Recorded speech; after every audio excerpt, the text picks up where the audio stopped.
आकाशवाणी है। विशेष कार्यक्रम के अंतर्गत प्रस्तुत है कोरोना जागरूकता और स्वास्थ्य एवं कल्याण पर आधारित श्रृंखला, जिसे प्रस्तुत कर रहे हैं आकाशवाणी संवाददाता नवीन सक्सेना। इस कार्यक्रम में आमंत्रित स्वास्थ्य विशेषज्ञ हैं दिल्ली के सफदरजंग अस्पताल में सांस संबंधी बीमारियों के जानकार डॉक्टर नीरज गुप्ता। नमस्कार। आज की इस स्वास्थ्य श्रृंखला कार्यक्रम में आप सबका बहुत बहुत स्वागत है। जैसा कि आपने सुना, आज के इस कार्यक्रम में हमारे साथ रहेंगे सांस की बीमारियों से संबंधित डॉक्टर नीरज गुप्ता। इसलिए अगर आप इस कार्यक्रम से जुड़ना चाहते हैं और सांस संबंधी रोगों के बारे में सवाल पूछना चाहते हैं तो आप सवाल पूछ सकते हैं। बहरहाल हम आपको बता दें कि सांस की बीमारी जो थी वो पहले के समय में सिर्फ बुजुर्गों में सुनने को मिलती थी, लेकिन कोविड के दौर में इसका उम्र से कोई लेना देना ही नहीं रहा। चाहे बात गलत खान पान की हो या फिर खराब दिनचर्या की, ये सभी कारक सांस की बीमारी का कारण बन सकते हैं या बन रहे हैं। और इसके अलावा कोरोना वायरस के लक्षणों में भी सांस की बीमारी जो है बहुत सामान्य सी होती जा रही है। कार्यक्रम की शुरुआत आज हम ऐसे ही करेंगे सांस की बीमारी से संबंधित। डॉक्टर नीरज, कार्यक्रम में हमसे जुड़ने के लिए आपका बहुत बहुत स्वागत है। नमस्कार, बहुत बहुत धन्यवाद आपका। डॉक्टर नीरज, सांस की बीमारी आम होती जा रही है और कोरोना के बाद में इसमें कुछ और इजाफा भी हुआ है। कार्यक्रम की शुरुआत हम इसी तरह से कर रहे हैं कि क्या इसके बाद खांसी में या सांस की बीमारी में कुछ विशेष तरह के लक्षण आप देखने रहे हैं या वही जो पहले लक्षण हुआ करते थे सांस की बीमारियों के वही सामने आ रहे हैं? तो पहले तो इस बात को जानना बहुत आवश्यक है कि सांस की बीमारी के जिन लक्षणों की आप बात कर रहे हैं वो क्या है। जो हम लोग सांस के रोगों से पीड़ित व्यक्ति होते हैं उनके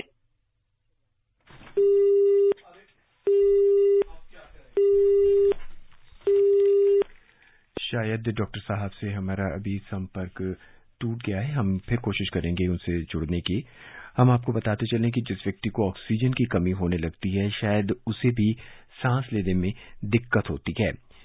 ये स्थिति जो है नहीं आने देनी चाहिए और अगर आपके पास ये स्थिति इस तरह की आती है तो आप सीधे जो है डॉक्टर से मिल सकते हैं, डॉक्टर से बात कर सकते हैं। जैसा कि हमने कार्यक्रम के आरंभ में कहा, आज हमारे साथ डॉक्टर नीरज गुप्ता है। संपर्क उनसे हमारा अभी नहीं हो पा रहा है। जैसे ही उनसे संपर्क हुआ हम तुरंत आपसे फिर उनसे जुड़ सकेंगे। इस बीच हम आपको बता दें कि सांस की जो तकलीफ होती है बहुत ही असहज और असामान्य स्थिति होती है, जिसमें फेफड़ों तक सही से ऑक्सीजन नहीं पहुंच पाती और अक्सर हृदय रोग या फेफड़ों के रोग की वजह से सांस लेने में दिक्कत होती है और कुछ लोगों को थोड़े समय के लिए अचानक सांस की जो कमी का जो है अनुभव हो सकता है, जबकि कुछ लोगों को ये लंबे सप्ताह तक इसकी दिक्कत हो सकती है। सांस फूलने की जो पहचान है उसके में जैसे छाती में जकड़न है या कसापन है या फिर हवादार हिस्से में जाने की आपको इच्छा होती है या गहरी सांस लेने में दिक्कत होती है, फिर आप घुटन महसूस कर सकते हैं। डॉक्टर नीरज, एक बार हम फिर आपसे जुड़ चुके हैं। मैं आपसे क्षमा मांगता हूँ क्योंकि किसी कारण से कनेक्शन टूट गया। जी। मैं ये आपको एक्सप्लेन कर रहा था कि जो सांस के रोगों के हम लक्षण की हम बात कर रहे हैं जी, वो क्या लक्षण है और किस वजह से होते हैं, ये जानना पहले आवश्यक है। सांस के लक्षणों में शामिल है खांसी का होना, खांसी को लगातार उठना, क्या वो खांसी रात को होती है या दिन में होती है या किसी धूल मिट्टी के संपर्क में आने के पश्चात होती है जी। इसके साथ में आपका सांस का फूलना, क्या वो सांस चलने फिरने फूलता है या बैठे बैठे फूलता है। इसके साथ में खांसी में आपको क्या बलगम की शिकायत है या सूखी खांसी है, और इसके साथ में छाती में कोई दर्द या खांसी में बलगम में खून आना। इन सब बातों से हमको बहुत सारी बीमारियों के लक्षणों के विषय में मालूम होता है। आज अगर हम विशेषकर अब कोविड की बात करें तो कोविड में अक्सर जो खांसी होती है वो कोविड के जैसे हीलिंग के फेज में आती है। वो ड्राई खांसी होती है, एक इरिटेंट कॉफ है। ऐसे लगता है जैसे गले में कुछ खुजली सी हो रही है, आप लगातार खांसी करते रहते हैं और उसके लिए हमें कफ सिरेटिक की आवश्यकता होती है या फिर हमें हाइड्रेशन, पानी पीना या कोई ऐसी वस्तु जिससे कि गले की इरिटेशन में आराम हो सके जी। और अगर वो व्यक्ति स्मोकर है तो उसकी खांसी को हम क्रॉनिक ब्रोंकाइटिस कहते हैं, जो साल में अक्सर 2 महीने होती है। उसमें एक बलगम आता है म्यूकस या ग्रे कलर का, और उसके साथ में उसको सांस की चलने पर सांस फूलने की एक तकलीफ पैदा होती है जी। और इन व्यक्तियों को हमको डिफरेंट ढंग से दवाई देनी पड़ती है, इसके लिए इन्वेस्टिगेशन भी करनी पड़ती है। जो दमा के व्यक्ति होते हैं उनके लक्षण थोड़े से भिन्न होते हैं। उसमें अचानक से खांसी उठती है, रात को ज्यादातर होती है, और उसमें खांसी के साथ में एक सांस में एक सीटीसी बजने, जिसको बीजिंग साउंड कहते हैं, वो भी होता है। और ये व्यक्ति अक्सर किसी एलर्जी या धूल मिट्टी के एक्सपोजर से, स्ट्रॉन्ग स्मेल से, या फिर जैसे कि ज्यादा इमोशनल से भी, एक इसको बोलते हैं ट्रिगर, वो ट्रिगर होने के पश्चात उनको ये खांसी ज्यादा होती है। ऐसे व्यक्ति का इलाज थोड़ा सा भिन्न होता है जी। तो हमें ये जानना जरूरी है कि हमारे लक्षण किस प्रकार के हैं और इस लक्षणों से पूर्व हमको कौन सी बीमारी हुई।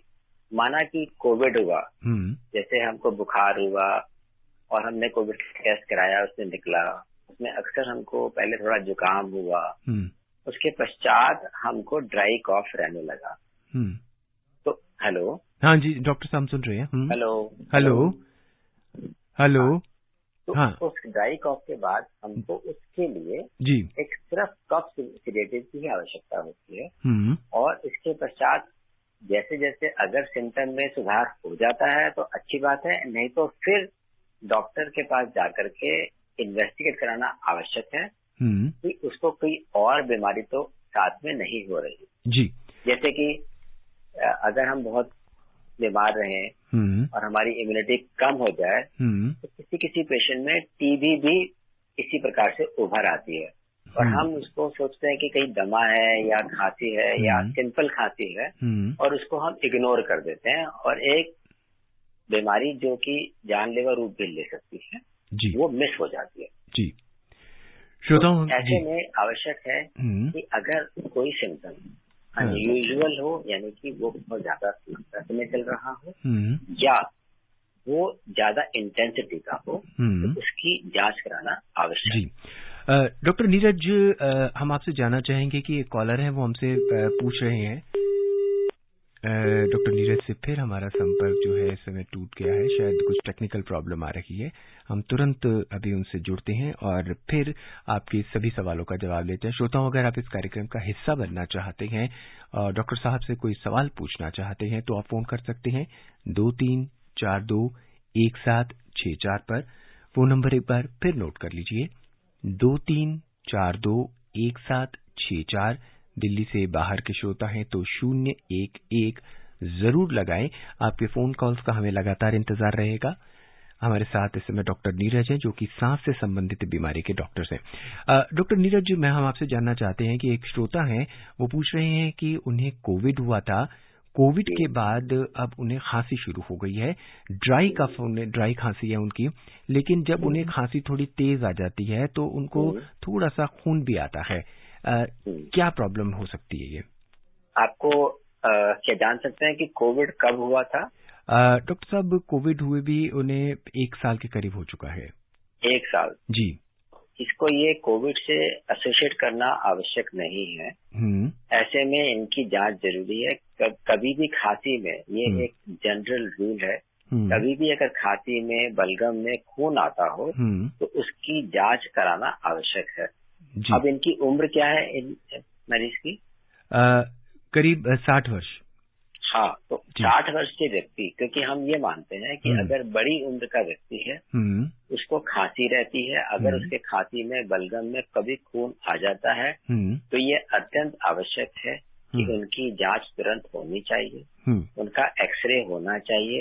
ये देखना आवश्यक है कि क्या उनके कोई फेफड़े में या उनकी जो सांस की नलियों में कोई लीजन तो नहीं है ऐसा जिसकी वजह से खून आ रहा हो, और समय रहते उसका इलाज होना आवश्यक है जी। तो ये सिर्फ कह देना कि कोविड से है, मैं नहीं मानता हूँ ये कोविड से कोई रिलेशन है इसकी जी। इनको सलाह यही है कि आप तुरंत जाएं और डॉक्टर के पास अपना इलाज कराने हेतु एक्सरे कराएं और जरूर दिखाएं जी। उसके पश्चात ही कुछ बता पाएंगे। डॉक्टर नीरज, हम आपसे जानना चाहेंगे कि ड्राई कफ में और नॉन ड्राई कफ में क्या डिफरेंस होता है? अक्सर लोग कहते हैं कि हमें हल्की खांसी आ रही है, ड्राई कफ है, ये अपने आप ठीक हो जाएगा, और अक्सर हमने लोगों को देखा है कि वो बीच बीच में थोड़ा सा खांसते हैं, फिर ठीक हो जाती है, थोड़ी बार फिर थोड़ी हल्की बहुत ही इस तरह की खांसी आती है और ठीक हो जाते हैं। किस तरह के लक्षण समझे? 3 तरह की बात है। एक होता है जिसे कहते हैं गले में खिचखिच टाइप। जी। वो यूजुअली गले में इरिटेशन की वजह से हो सकती है। जो इरिटेशन आप किसी खाने की वस्तु से या किसी सूंघने, जैसे कि एलर्जी है उसकी वजह से, या कभी बहुत ज्यादा बोलने के पश्चात या ड्राई गला होने के पश्चात भी वो गले में एक इरिटेशन की वजह से भी खुजली जैसे एक फीलिंग होती है और एक आपको कफ होता है।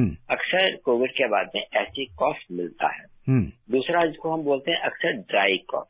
ड्राई कफ का मतलब होता है कि जिसमें ऐसी खांसी जिसके अंदर बलगम नहीं बनता है। ये इसका मतलब होता है कि हमारे जो एयरवेज है, सांस की नलिकाएं हैं, वो इरिटेबल हैं, किंतु उनके अंदर इन्फ्लेमेशन नहीं है, सिर्फ इरिटेशन है। इन्फ्लेमेशन नहीं होने का मतलब होता है कि जब उनकी जो लाइनिंग है, जो अंदर की अंदरूनी जो कोशिकाएं हैं, जो लाइनिंग है जिसमें सूजन आ जाती है और सूजन के पश्चात उस पर बलगम बनता है। जब बलगम बनेगा, जैसे कि सिगरेट स्मोकर है, उसके अंदर की जो ग्लैंड्स हैं, जो म्यूकस बनाने वाले जो ग्लैंड्स हैं, उनकी एक्टिविटी बढ़ जाती है, जिसके कारण उनको म्यूकस प्रोडक्शन बढ़ जाती है। उसको हम ड्राई कॉफ की जगह वेट कॉफ कहते हैं। तो ऐसे व्यक्ति को एक म्यूकस, जो नॉर्मल म्यूकस बनता है, उससे कहीं ज्यादा मात्रा में बनता है, क्योंकि नॉर्मल जो म्यूकस बनाते हैं वो व्यक्ति अपने आप स्वेलो कर लेता है, तो उसका हमें कभी भी ज्ञात नहीं होता कि म्यूकस बना है। तो जब उसकी मात्रा ज्यादा हो जाती है तब हमको उसके बारे में मालूम पड़ता है कि हमको बलगम बन रहा है, जो आदमी थूकता है ना। और जैसे जैसे बलगम का कलर बदलने लगता है, यानी कि अगर वो ग्रे से व्हाइट हो जाए या पीला होना शुरू हो जाए और फिर गाढ़ा पीला या लाल होना शुरू हो जाए, तो इसका मतलब होता है कि उसके अंदर इन्फेक्शन हो चुका है, और वो इन्फेक्शन इस हद तक पहुंच चुका है कि उसमें खून की जो कोशिकाएं होती हैं, जो नलिकाएं होती हैं, वो फटने लगती हैं और खून रिसने लगता है। वो एक ऐसी स्थिति है जिसमें कि आपको तुरंत जाकर के डॉक्टरी सलाह लेनी चाहिए। डॉक्टर साहब, हम आगे चर्चा जारी रखेंगे। हमारे पहले कॉलर जो हैं गाजियाबाद से श्रवण कुमार हमसे जुड़ चुके हैं अपने सवाल के साथ। श्रवण जी, स्वागत है आपका, क्या जानना चाहते हैं? डॉक्टर साहब को नमस्कार। नमस्कार सर। सर जी, मेरे को 8-9 साल हो गए, लकवा हो गया है और मेरी श्वास फूलती है चलते में भी और वैसे भी। जी देखिए, लकवा होने के पश्चात भी अगर ये चल पा रहे हैं, इसका मतलब है लकवा जो है इनका काफी हद तक ठीक हो चुका है। जी। दूसरी बात है, इनकी सांस फूल रही है। आपकी उम्र क्या है? फोन कट गया डॉक्टर साहब। इनकी उम्र तो अगर इनकी, क्योंकि हम ये मानते हैं, अज्यूम करते हैं कि इनकी उम्र थोड़ी सी बड़ी है, आवाज से भी ऐसा लग रहा है कि बड़ी उम्र है जी। लकवा के कारण हो सकते हैं कि इनको ब्लड प्रेशर की शिकायत रही हो। तो सांस फूलना चलने पर 2 कारणों से होता है, एक हार्ट की वजह से और एक फेफड़े की वजह से। जो हार्ट की वजह से होता है, जिसमें कि ब्लड प्रेशर या हार्ट फेलियर शामिल होते हैं। फेफड़े की वजह से वो होते हैं, जैसे कि जो लोग स्मोकर होते हैं उनमें फेफड़ा भी इन्वॉल्व होता है और हार्ट भी इन्वॉल्व होता है, तो फेफड़े की वजह से भी परेशानी हो सकती है। ऐसी स्थिति में ये जानने के लिए आपको डॉक्टर के पास जाना आवश्यक है, जो ही आपको देख करके बता पाएगा कि सांस की आपका जो फूलना है, स्पेशली चलने पर, जिसको हम एक्सर्शनल डिस्निया बोलते हैं, उसके कारण क्या है।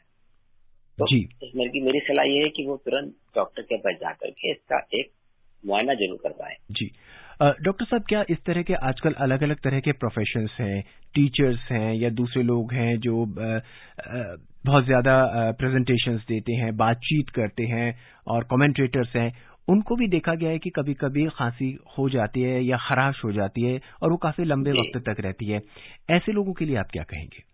जी, देखिए, ये जो व्यक्ति जो अपना वॉइस बॉक्स, वोकल कॉर्ड को ज्यादा यूज करते हैं, ऐसी स्थिति में वोकल कॉर्ड के अब्यूज, मतलब हम इसको यूज को अब्यूज ही बोलेंगे जब हम एक्सेस बोलते हैं, यानी कि हम अगर ज्यादा बोले या ज्यादा लाउड टोन में बात करें, हार्श टोन में बात करें, चिल्लाएं, उस समय हमारी वोकल कॉर्ड्स जो होती हैं वो डैमेज हो जाती है और उसकी वजह से या तो कभी वॉइस नोड्यूल्स भी बन जाते हैं या फिर उसकी जो सरफेस होती है वो रफ हो जाती है। ऐसे में वो हमेशा उनको एक खिचखिच या एक ड्राई कॉफ हो जाती है और एक टिपिकल फीलिंग होती है कि हमारी आवाज सुबह जब हम उठे थे तो हमारी अच्छी थी, लेकिन जैसे जैसे हम बात करते हैं तो वो वैसे वैसे वो हैवी होती चली जाती है और रफ होती चली जाती है।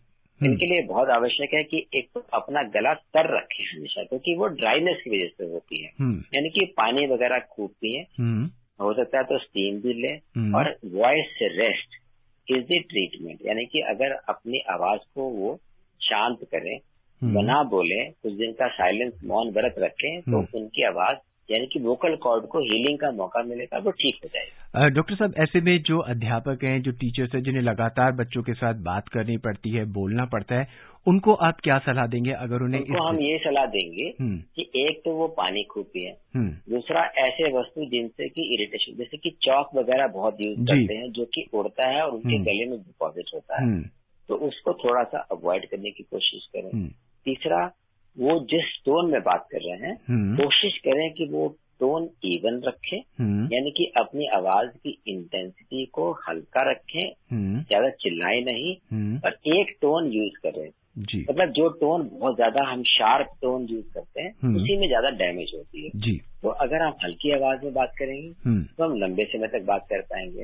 अगर हम आवाज चिल्लाएंगे, जैसे कि अगर पीछे वाले बेंच को सुनाने के लिए आपको चिल्लाना पड़ता है तो नेचुरली अपने आप वॉइस डैमेज करेंगे ही करेंगे। तो आवश्यक है कि आप रेस्ट भी आवश्यक है। जी, श्रोताओं, अगर आप इस कार्यक्रम का हिस्सा बनना चाहते हैं, सांस संबंधी किसी भी तरह की समस्या से आप जूझ रहे हैं या उससे संबंधित कोई सवाल है तो आप हमसे पूछ सकते हैं।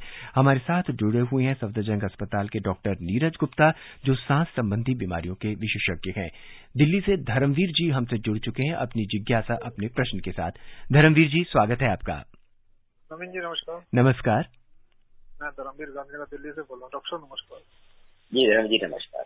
डॉक्टर, जैसे कि आजकल जो बूस्टर डोज लगाई जा रही है, क्या इसके लिए क्या हमें 10 व्यक्तियों को साथ लेके जाना पड़ेगा? क्योंकि सिंगल आदमी जाता है, 2 आदमी जाते हैं तो डोज नहीं लगाते, कहते हैं कि हमारे को 10 डोज से पहले हम। देखिए, ऐसा है, और बूस्टर डोज के लिए वैक्सीनेशन सेंटर कोशिश करते हैं कि उनकी जब वायल खुलती है तो उस समय सफिशिएंट नंबर ऑफ लोग वहाँ होने चाहिए। जी। तो ये जरूरी नहीं है कि आपको साथ में व्यक्ति को ले जाना, वहाँ अक्सर लोग होते हैं, और ये भी हो सकता है कि भाई वो थोड़ा आपको प्रतीक्षा करनी पड़े कि जब लोग, क्योंकि वायल वेस्ट नहीं करना चाहते हैं।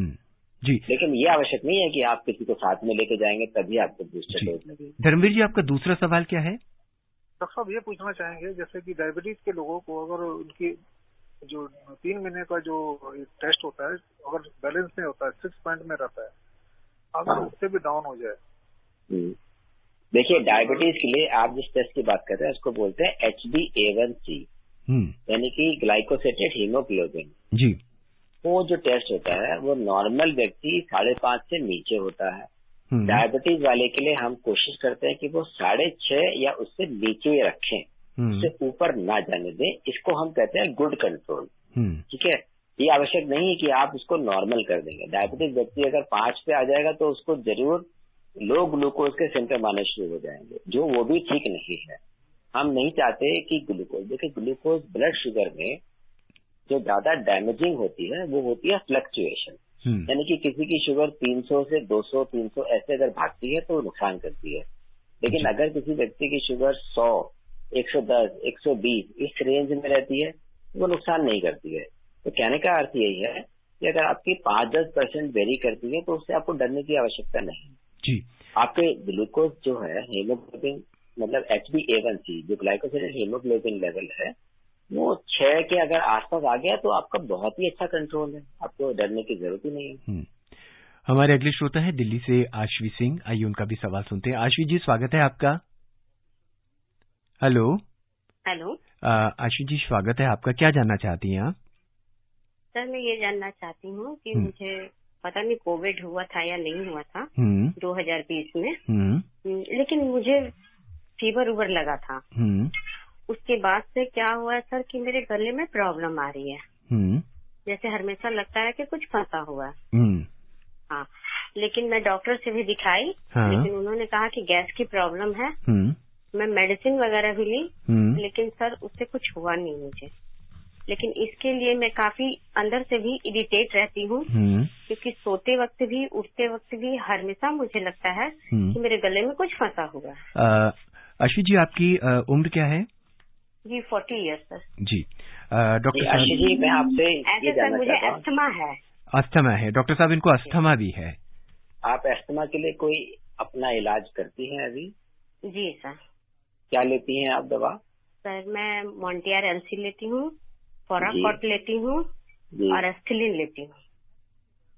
आपको एस्थलीन की आवश्यकता कितनी बार पड़ती है हफ्ते में? नहीं, हफ्ते में नहीं पड़ती है सर, जैसे जब बढ़ता है तभी मैं लेती हूँ। देखिए, मैं आपको 2 बात बताना चाहता हूँ। एक, इसका कोविड से कोई संबंध नहीं। नंबर 2, जो आप गले में जो आप कहते हैं कि मुझे इरिटेशन परसिस्ट करती है, उसके लिए अगर आपने ईएनटी में अगर दिखाया है तो अच्छी बात है, क्योंकि ईएनटी वाला आपको देख के बता सकता है कि कहीं आपके कोई लोकल प्रॉब्लम तो नहीं है, यानी कि गले के अंदर कुछ इशू तो नहीं है ऐसा जिसकी वजह से आपको ये इरिटेशन हो रही है। तीसरी बात ये है, कैमरे लगाकर जांच की थी जी। हाँ, तो उन्होंने बस यही कहा कि मुझे गैस की प्रॉब्लम है। अच्छा, तीसरी बात यह है कि अगर आपको दमा है, दमा के लिए आप इनहेलर लेते हो तो बहुत अच्छी बात है, आप इनहेलर लेते हो। और इनहेलर का एक पर्टिकुलर यूज होता है कि आपको 2 पफ सुबह 2 पफ शाम को रेगुलर लेना है, लेकिन उसके पश्चात आपको कुल्ला करना आवश्यक होता है। क्या आप वो करते हो? जी सर, जब बढ़ता है जब मैं लेती हूँ तब ये प्रोसेस जरूर करती हूँ। नहीं, आपको यही मैं आपको बताना चाह रहा हूँ कि केवल डॉक्टरी सलाह के पश्चात ही आप उसको बंद करें। अपनी थिंकिंग से कि मैं आज अगर मेरी तबीयत खराब है तो मैं इनहेलर ले लूं और कल मेरी तबीयत ठीक है तो ना लूं, ये तरीका बिल्कुल ठीक नहीं है। इसको हम पुअर परसेप्शन ऑफ एस्थमा कहते हैं। जो एस्थमा की हम आपको सिम्टम आते हैं उस समय तक सांस की नलकी लगभग 50% बंद हो जाती है।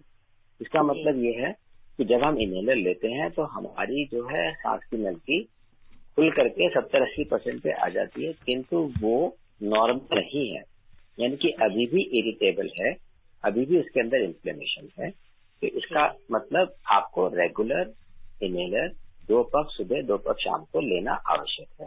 और इनहेलर लेने की एक टेक्निक है, उसको आप जरूर करेक्ट तरीके से लीजिए और लेने के पश्चात कुल्ला जरूर कीजिए, ताकि आपके गले के अंदर जो थोड़ा बहुत चिपकता है, इनहेलर के द्वारा जो दवाई चिपकती है वो साफ हो जाए। तब आप देखेंगे कि आपकी ये जो गले की इरिटेशन वाली प्रॉब्लम है धीरे धीरे निकल जाएगी। इनहेलर ये सब पहले नहीं होती थी, अब क्यों हो रही है कोविड के बाद से? कोविड के बाद थोड़ी सी इरिटेबिलिटी रहती है, लेकिन वो 2 साल नहीं रहती है। तो इसलिए आपको आवश्यक है या तो आप एक बार दिखा दीजिए डॉक्टर को, उसके बाद वो आपको देख के। किस डॉक्टर से दिखाऊं? आप हमारे पास आ जाइए, हम देख लेंगे। अगर आप दिल्ली में रहते हैं तो मैं अभी सफदरजंग अस्पताल में रेस्पिरेटरी डिपार्टमेंट का हेड हूँ। आप हमारे पास आ जाइए, हम आपको देख के बता पाएंगे कि आपकी तकलीफ क्या है। हमारे पास टेस्ट भी है, हम टेस्ट भी कर लेंगे। तो आशीष सिंह जी, आप हमारे पास आए, हम डेली होते हैं, आप कभी भी आ जाइए। बाकी आपको हम डिटेल्स बाद में दे देंगे। आप कभी भी आ सकते हैं, हम लोग डेली बैठते हैं जी। डॉक्टर साहब, लेकिन जो भी आप हमारे पास आए, कहीं भी जाए, लेकिन आप एक डॉक्टर के पास जो एक्सपर्ट हो उनके पास जरूर मिल लीजिए, आपकी समस्या ठीक हो जाएगी। जी डॉक्टर साहब, एक आम धारणा बनी हुई है लोगों के अंदर, गला खराब होता है तो लोग गर्म पानी पीना शुरू कर देते हैं और काफी वक्त तक पीते रहते हैं। तो ये कहाँ तक सही है और कितना गर्म पानी और किस टेम्परेचर तक पीना चाहिए? जी देखिए, हमारा जो गले का जो टेम्परेचर है वो 37 डिग्री होता है जी। इसका मतलब होता है कि अगर सपोज आपका एक हल्का गुनगुना पानी वो 37 डिग्री पे होता है। ये अमूमन देखा गया है कि हम लोग जब ठंडी चीज खाते हैं, जैसे हम आइस या बर्फ की कोई चीज लेते हैं, तो हमारे गले का टेम्परेचर ड्रॉप कर जाता है। हमारी जो गले की लाइनिंग है उसका टेम्परेचर ड्रॉप करता है। और रिसर्च से ये पता लगा है कि जब जैसे जैसे हमारा 3 डिग्री टेम्परेचर ड्रॉप करता है तो 1% जो रिस्क है वायरस का घुसने का बढ़ता जाता है। यानी कि अगर मैं बर्फ का पानी पीऊं, मेरा टेम्परेचर जो है बर्फ होती है 0 डिग्री पे, तो अगर मैं टेम्परेचर जो है 4 डिग्री वाला पानी पी रहा हूँ तो 37 से जो 7 डिग्री का टेम्परेचर जब आ जाता है लाइनिंग का, तो उस लाइनिंग पे बैठे हुए जो बैक्टीरिया या वायरस होते हैं उनको मौका मिल जाता है उसमें से अंदर घुसने का। तो इसलिए हमारे गले खराब होने की संभावना बढ़ जाती है, वायरल फीवर की, इन्फ्लुएंजा की संभावना बढ़ जाती है। इसलिए हम लोगों को एडवाइस करते हैं कि आप जो है पानी, गुनगुना पानी, यानी कि जो बॉडी टेम्परेचर का जो पानी है, अगर उसको पिएंगे तो आपकी गले की लाइनिंग सुरक्षित रहेगी। जो बड़े बूढ़े कहते हैं कि घड़े का पानी पीजिए या जो हम नॉर्मल टेम्परेचर पानी पीजिए, वो बिल्कुल सही कहते हैं। गले की सुरक्षा के लिए ये आवश्यक है कि टेम्परेचर डिफरेंस बहुत ज्यादा ना हो। जी, महेश शर्मा हमारे अगले श्रोता है, वो हमसे जुड़ चुके हैं अपने सवाल के साथ।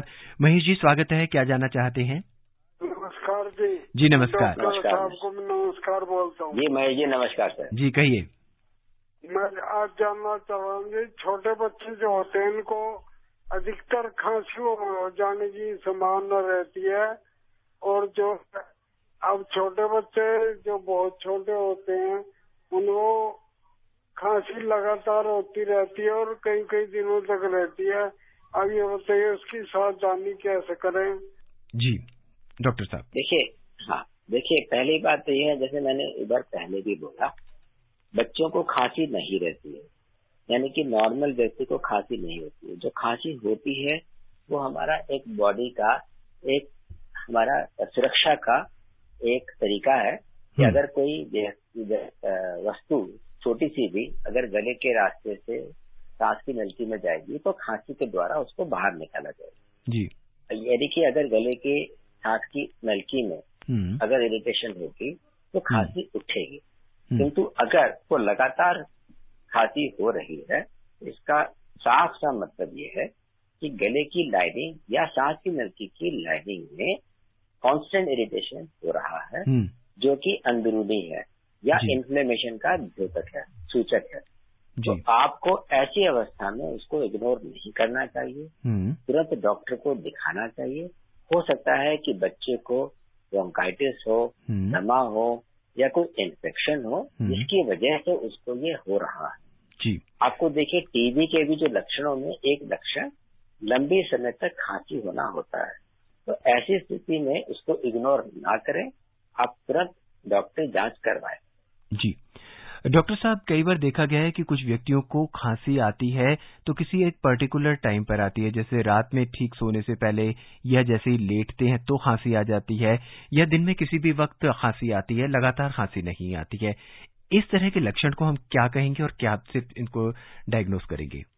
देखिए खांसी, हम लोग क्योंकि खांसी के विषय में बहुत डिटेल में पूछते हैं, उसका मतलब हमें ये पता लगाना होता है कि इसके कारण क्या है। जी, अगर कोई व्यक्ति हमें कहता है कि जैसे ही मैं लेटता हूँ मुझे खांसी आती है, इसका मतलब है कि उसके खांसी का मतलब है कि उसके गले में कोई इरिटेशन हुई लेटने के बाद। वो क्यों होगी?